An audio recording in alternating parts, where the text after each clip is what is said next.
What's up, everybody? I'm JT Magnum, and welcome to Niner News. Now, I'm very excited. We all know the 49ers won 23-20 yesterday, and I'm babysitting my girlfriend's dog here, and he's got his 49ers jersey on, as you can see.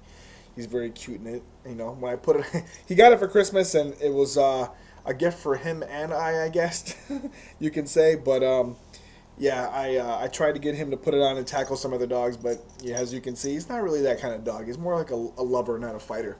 But anyways, not that I would fight dogs, so don't call Aspa on me. Anyways, um, let's talk about the game. The 49ers won it with a last second field goal by Phil Dawson on some great plays by Colin Kaepernick, and I gotta say it was just an awesome game to watch. It looked cold as heck out there, and the Niners toughed it out. Do I think this game? Oh, first and foremost, hats off to the Green Bay Packers. They are a good squad. I mean, that was a good team that the 49ers beat. I know they were a little banged up.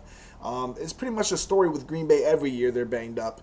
And I know they were missing Clay Matthews. Some defensive starters went down during that game, and they played a really it was just a valiant effort against a good 49er team. I'm sorry, but San Fran is just they're really good. So for Green Bay to hang in there and lose only by 3 points, it's a testament to how good they are, and it's obviously they're also playing at home, so they had a lot of things going for them. And also they stuck to the run game. I mean, Lacey had 81 yards rushing on 21 carries. They had 31 carries as a team. I mean, they stuck to the run game. You got to give them credit for that. It's hard to do against San Fran, who takes you out of your run game most of the time. And Aaron Rodgers was just not that effective. I mean, it wasn't his fault. It was more or less, due to the elements. Also due to a 49er pass rush that was just lights out yesterday. They played a great game. And minus a few couple times where the one play where Aaron Rodgers was, it was obviously holding. The guy took Ray McDonald off of Aaron Rodgers, and Aaron Rodgers spun out of there, Eli Manning-esque from that year in the Super Bowl over the Patriots, and he threw it to Randall Cobb and got a first down. They had like first and goal, but other than that play. There wasn't too many bad calls. I mean, there was a few I thought of, but some went both ways a little bit as San Fran got away with. On the holding call, there was a missed holding call on Green Bay. It was at the goal line. One of the cornerbacks from Green Bay held Michael Crabtree, and they didn't see it. They didn't call it. But before that, it was actually a delay of game on San Fran that was missed on the same play. So San Fran snapped the ball late, and then there was the holding call on Green Bay that was missed. So I guess you can offset those and stuff like that. And then there was a big holding call on Green Bay that spun Aaron Rodgers out that they missed also. There was a few other holds I saw in Green Bay, but they hardly ever call offensive holding anyways. I mean, it's rare unless it's obvious, that they rarely call it anyway. So for most of the game, I wasn't really, too hard on the refs, I should say. I mean, it's just that in key situations, sometimes refs can screw up a game. And I'm not really I'm not too fond of Ed Hockley and his crew. If you remember correctly, in the NFC Championship game 2 years ago, Ahmad Bradshaw fumbled that ball and on the Giants' 19-yard line, and they called it forward progress, and they whistled him dead. But if you watch that very closely, he fumbled the ball before the whistle and before the ref even spotted the ball down. So, and you can plainly hear the whistle blow after he fumbles, but they still called it, down and everything. So to this day, I'm still seething about that, but that's another story. Let's talk about the Niners. I felt like they should have won by more.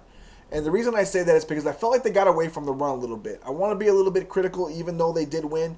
And because I always feel like the Niners can do better. And the one thing good about it was Michael Crabtree went off. He got 125 yards receiving and looked like Colin Kaepernick was spreading the ball pretty well and looking around, checking his progressions. And when he didn't have any of his progressions, he took off. And this was the Colin Kaepernick from last year. And I think the regular season, it's almost as if the Niners during the regular season aren't showcasing their full playbook. They're not showcasing what they can do so that during the playoffs they can unleash Kaepernick. It's almost like he knew it too, because he's always quiet, he's always weird with the media, he's always like one line answers, and the way they are, they're very secretive. And you see in the playoffs, he's playing the way they played yesterday was the way they played in the playoffs last year. And to me, that's scary for the rest of the NFL because they obviously made it to the Super Bowl last year. So be it as it may, I see the 49ers, just being able to go to Carolina next week and it'd be a different game because that game against Carolina the first time, Vernon Day was knocked out of the game earlier with a concussion. Michael Crabtree didn't even play that game, and it was just Anquan Bolden and I believe Kyle Williams was still on the team at that time. This is a different 49er offense. This is a different squad coming in, and I believe they have offensive linemen hurt as well during that game. So this is a completely different offense that's coming into Carolina to play this team. And if you remember correctly, Carolina only scored 10 points. So, and they might be minus Steve Smith. He might play, might not play. You never know. So this is going to be a scary game for Carolina. I know they probably, like it because their defense is getting healthy as well. And they think their defense is, up to par, great with San Fran's, which is fine because, they're entitled to think that. They're entitled to want that. And everything else. But I think San Fran is coming in there full strength pretty much. I mean, and also got to give credit to San Fran's defense yesterday playing without Carlos Rogers and also without Eric Wright, who was his replacement. They signed Parrish Cox from the Seattle, whom they cut earlier. Seattle grabbed him. Seattle cut him. And San Fran grabbed him just in time to be able to play the game, which is awesome because he already knows the plays. He already knows, what to do in the defense. And he played 62 out of 63 snaps or something like that, which is insane to just come in off the street. Well, not that he's off the street, but I'm sure he's in shape and everything. But just to come in from out of nowhere, be able to play 62 out of 63 plays as if nothing, as if he never left, and be able to be effective. I mean, Aaron Rodgers only threw for 177 yards. So, for San Fran to be able to hold him down like that, I was very happy. So, we'll see what happens, but yeah, I'm stoked. I'm kind of excited about the Seattle game. I'm kind of hoping inside there's a part of me that wants to be able to go to Seattle and beat Seattle at Seattle, just for the simple fact of saying we did it and being able to tease the fans a little bit of Seattle. But at the same time, I know that we haven't had the 49ers haven't had any luck or any kind of just good game there in a long time, and it's hard to beat Seattle in Seattle. So the other part of me just is going to root for New Orleans, because that way San Fran has a home game and it's about getting to the Super Bowl. It's not about who you beat to get to the Super Bowl. It's about getting to the Super Bowl and winning it. So and it's hard to beat Seattle in Seattle. So I'm gonna root for New Orleans this week, even though there's part of me that just wants to try to beat Seattle in Seattle.